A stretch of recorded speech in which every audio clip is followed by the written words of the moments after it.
When Apple announced the 15-inch MacBook Air a few weeks ago, they didn't really talk about it all that much. And well, that's kind of with good reason, because there really isn't all that much to talk about, at least when it comes to specs. Because on paper, this is just a larger version of the 13-inch MacBook Air. And well, since I've been using it for the last few weeks, I kind of agreed that's what it is. It's the larger version of the 13-inch MacBook Air, but that isn't the whole story. Now, I absolutely love the MacBook Air. I recently made a video talking about it, and this has kind of become our default computer here in the home, the 13-inch version. So when Apple announced that this was going to be getting bigger, I was wondering if this was going to make it better or if it was just different. And well, I think it's actually just in that different category. I don't think it's better than the 13-inch MacBook Air, but it does do some things in a different way that may be better for you. Now, the way I've been using this computer is in a few different ways. The first is just around the house, kind of as a replacement to that 13-inch MacBook Air. And I've also been using it for travel, which I think the MacBook Air has always been great at.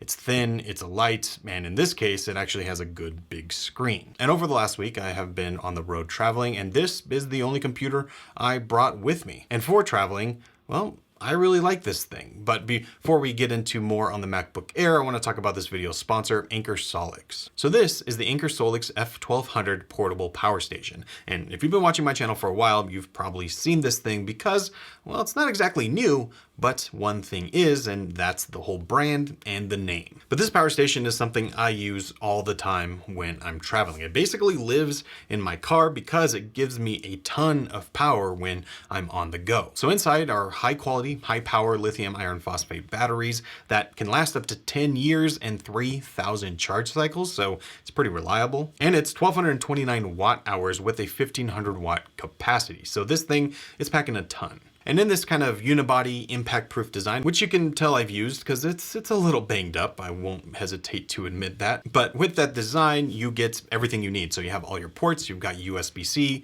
USB-A, you've got AC ports, so you can plug in pretty much anything. You also have a car port, and you could charge this thing with, either the wall or you can use solar as well. Plus, there is a big screen on there to tell you how much charge you have, what capacity you are using, and how long you have left on the battery. Plus, there's a nice convenient flashlight up top to kind of light the area. Now, I usually use this for when I'm out camping. And of course, I can charge a bunch of things with it, like the MacBook Air. I can actually charge the MacBook Air many times, and I can charge a bunch of other types of products as well, like my drones, cameras, and really anything else. But I also use it to power things like Starlink.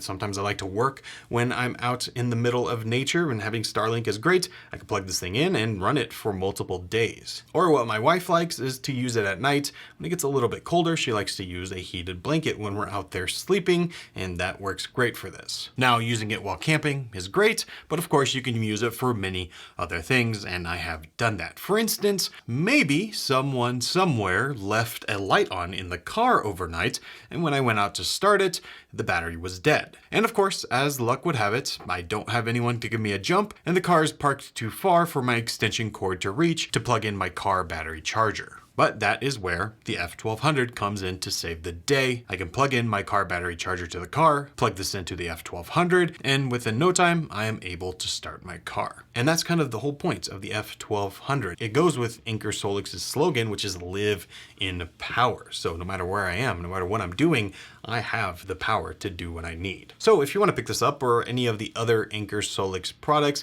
Anker SOLIX is actually hosting Fans Day, which starts on June 25th, and you can get up to $1,200 off some of these products, plus other benefits as well. So you want to check that out, and the links for that will be down in the description.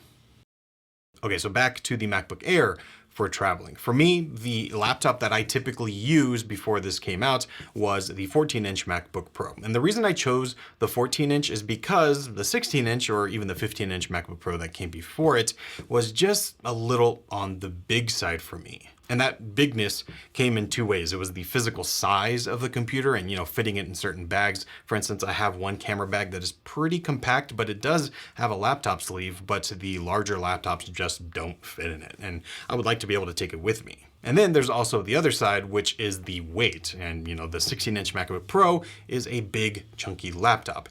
But before this 15-inch MacBook Air, if you wanted a bigger screen size, that was kind of your only option. You had to get that 16-inch MacBook Pro. So I think for me, one of the biggest reasons I was a little hesitant with the 15-inch MacBook Air isn't so much because of this computer, but because of the computers that came before it. I was definitely, I'll say it, I was a little biased because of the 16 and 15-inch MacBook Pros. It kind of soured the idea of a bigger laptop to me. But because of the thinness and the weight of the MacBook Air, honestly, I did not mind the screen size at all. In fact, I really enjoyed having that extra screen real estate. And I was worried that the bigger size, even with the thinness, would still make it feel less portable, but I don't think it did. As long as you have a bag that can fit a 15-inch laptop, this is still just as portable as having that 13-inch MacBook Air. So I think if you're in the market for a MacBook Air type computer already, but you do like that bigger screen size that just wasn't available before, this is the absolute model to get. I will say personally, I do just enjoy the 13-inch form factor when I'm using it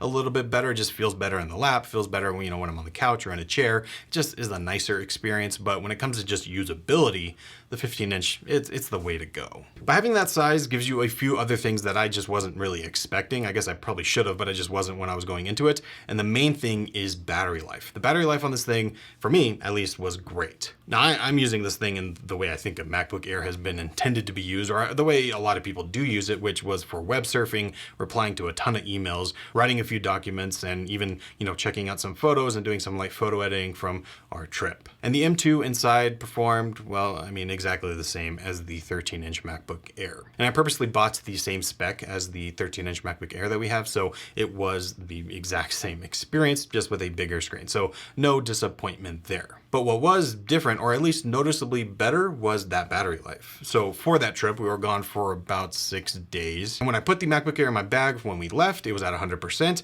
I didn't have to charge it until midway through the week. And this was with me using it in the evenings, so it's not like I was on it all day, but get home, get back to the hotel, and just kind of chilling, relaxing. So you get the laptop out and start doing some, miscellaneous tasks. I would do that every single day, and it took about 3.5 days until I needed to charge it. And then I was able to go the rest of the trip. So with one charge, I was good to go.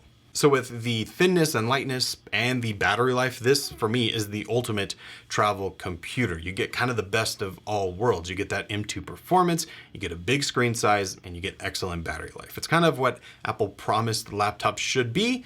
It actually is it. Now, what's kind of interesting to think about is why this hasn't happened until now. I mean, the MacBook Air is the most popular Mac, one of the most popular laptops in the world. And I know for all my family members, all my extended family, all my friends who aren't in the tech space, when they're looking for a Mac, the MacBook Air is the default option for a few reasons. Obviously the price, which I think the price of this 15-inch MacBook Air is great. Apple slashing the prices instead of raising them is always an unexpected move, but when they do it, which does happen occasionally, or at least it has happened, when they do that, it's always nice. But the price, I think, is why most people lean towards the MacBook Air, and why I still think most people would even be happy with the last generation of MacBook Air with the M1 chip. I mean, for the price, you really can't go wrong with any of these entry-level laptops. They're just really that good. But I also, anecdotally from all the people that I just mentioned, my friends, extended family, they also love having the biggest screen size possible, whether that comes from their phone, an iPad, a TV screen, I mean, really anything you can think of.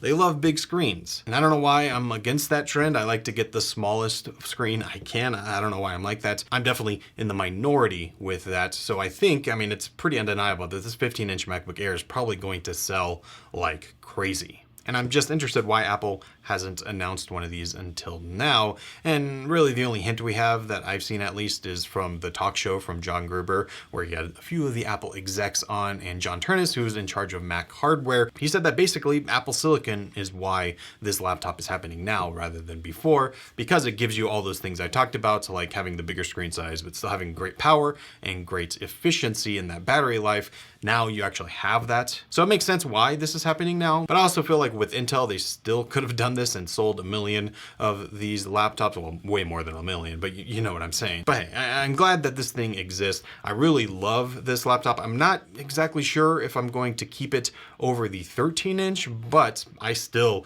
love the MacBook Air as much as I ever have. This really has become the perfect laptop for anyone that wants to get work done, is on the go, and really just wants a really solid, thin, lightweight, and powerful laptop. But now you could just get it in 2 screen sizes.